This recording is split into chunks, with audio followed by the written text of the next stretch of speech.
Om Swastiastu. Perkenalkan, kami dari kelompok 8. Pada kesempatan kali ini, kami akan mempresentasikan materi mengenai kepemimpinan dan kepemimpinan Hindu. Sebelum masuk ke pokok pembahasan, izinkan kami terlebih dahulu memperkenalkan anggota kelompok kami yang berjumlahkan 4 orang dengan nama Komang Ardi Mahardika dengan NIM 22020145344, dengan nama Yoga Widya Putra dengan NIM 22020145338. Selanjutnya, Nimade Mita Dukayani dengan NIM 22020145548, dan yang terakhir Iwayan Sekaryani dengan NIM 22020145549. Adapun pokok pembahasan yang akan kami bahas pada presentasi kali ini, yang pertama, memimpin perubahan, yang kedua, keterampilan memimpin perubahan, yang ketiga, penyakit pemimpin, dan yang terakhir, memelihara kepercayaan. Baik, di sini saya akan membawakan materi yang pertama, pemimpinan perubahan.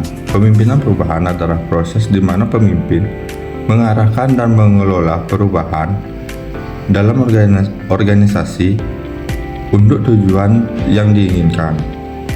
Ini melibatkan perencanaan komunikasi yang efektif dan pengelolaan hambatan. Pemimpin harus memahami inisiatif perubahan, memotivasi anggota tim, dan menciptakan budaya yang mendukung inovasi. Kepemimpinan transformasi seringkali diperlukan untuk memfasilitasi perubahan yang sukses. Dengan fokus pada pengembangan karyawan dan pengukuran keberhasilan perubahan, kepemimpinan dalam konteks Hindu, terutama di Bali, dikenal melalui konsep Asta Brata yang mencangkup 8 sifat kemahakuasaan Tuhan. Asta Brata mengajarkan pemimpin untuk menjadi teladan, melindungi masyarakat, serta mendorong kerjasama untuk mencapai tujuan bersama. Selain itu, prinsip Trihita Karana menekankan pentingnya hubungan harmonis antara spiritualitas, sosial, dan lingkungan. Seorang pemimpin Hindu diharapkan memiliki sifat-sifat ketuhanan dan berperan sebagai pengayom yang menciptakan kesejahteraan bagi rakyatnya. Di sini saya akan melanjutkan materi yang kedua, yaitu keterampilan memimpin perubahan. Keterampilan memimpin perubahan mencangkup kemampuan untuk mengelola dan mengarahkan tim melalui proses transformasi. Keterampilan inti yang harus dimiliki seorang pemimpin perubahan itu ada beberapa, antara lain yang pertama yaitu berkomunikasi. Pemimpin perubahan yang tidak berhasil cenderung berfokus pada apa di balik perusahaan. Pemimpin yang berhasil mengomunikasikan apa dan mengapa. Pemimpin perubahan yang menjelaskan tujuan perubahan dan menghubungkannya dengan nilai-nilai organisasi atau menjelaskan manfaatnya. Menciptakan dukungan dan urgensi yang lebih kuat untuk perubahan. Yang kedua ada berkolaborasi, menyatukan orang-orang untuk merencanakan dan melaksanakan perubahan sangatlah penting. Pemimpin perubahan yang sukses berkolaborasi mendorong karyawan untuk keluar dari isolasi mereka dan menolak untuk menoleransi persaingan yang tidak sehat. Mereka juga melibatkan karyawan dalam pengambilan keputusan sejak awal yang memperkuat komitmen mereka terhadap perubahan. Baik, selanjutnya ada berkomitmen.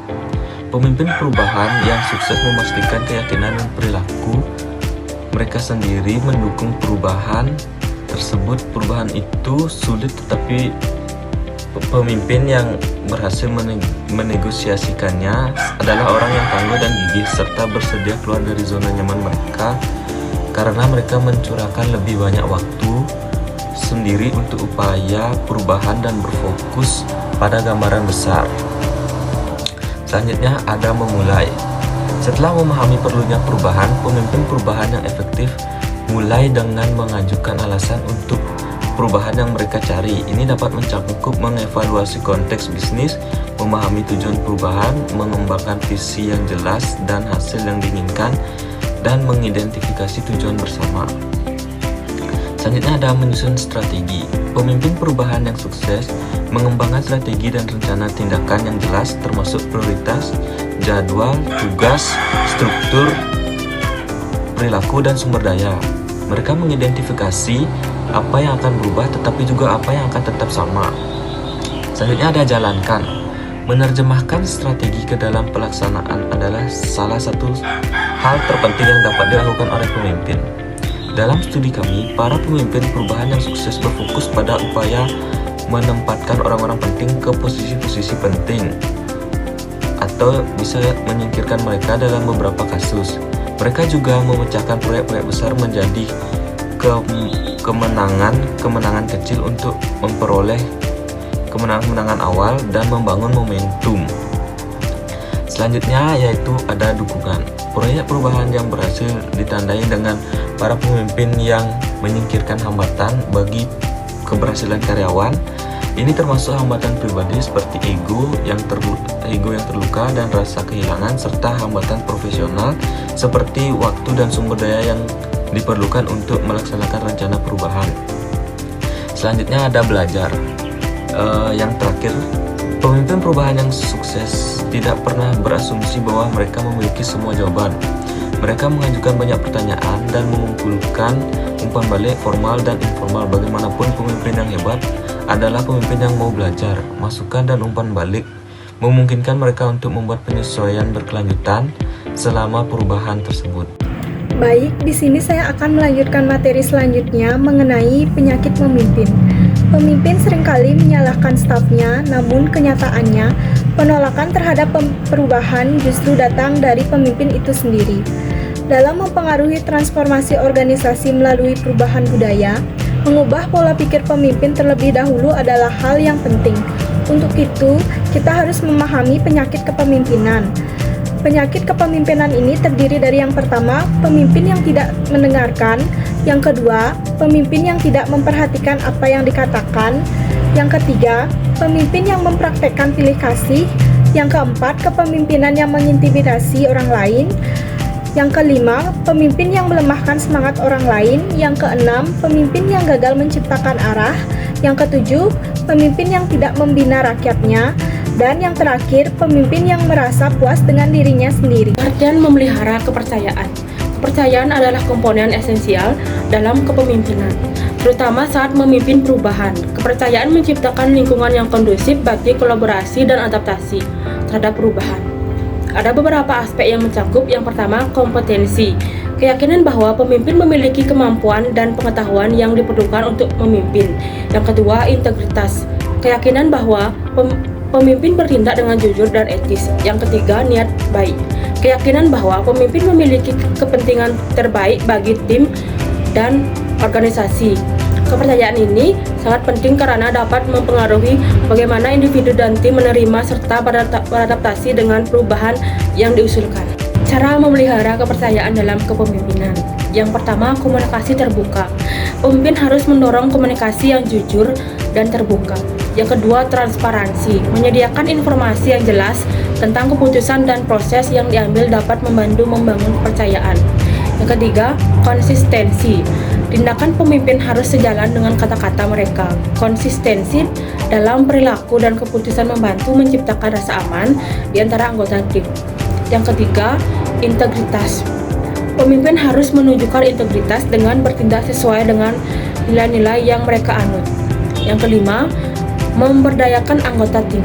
Memberikan otonomi kepada anggota tim untuk mengambil keputusan dapat meningkatkan rasa percaya diri mereka dan memperkuat kepercayaan terhadap pemimpin.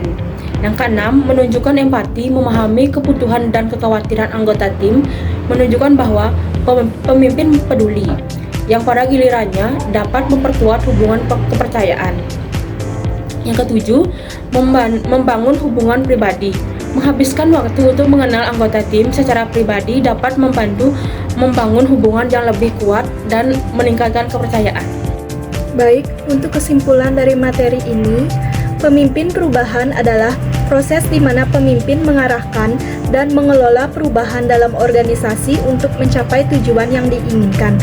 Ingin melibatkan perencanaan komunikasi yang efektif dan pengelolaan hambatan, pemimpin harus memahami inisiatif perubahan, memotivasi anggota tim, dan menciptakan budaya yang mendukung inovasi.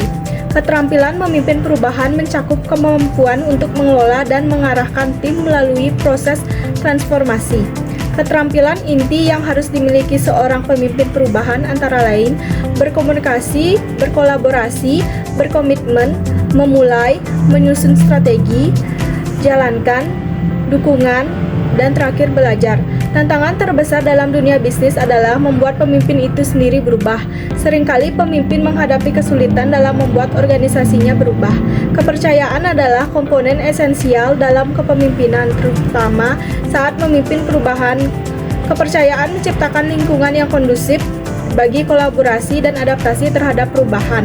Kepercayaan dalam konteks kepemimpinan merujuk pada keyakinan yang dimiliki anggota tim terhadap pemimpin mereka.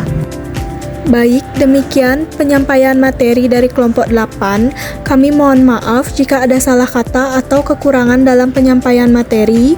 Kami tutup presentasi kali ini dengan Parama Santi. Om Santi Santi Santi Om.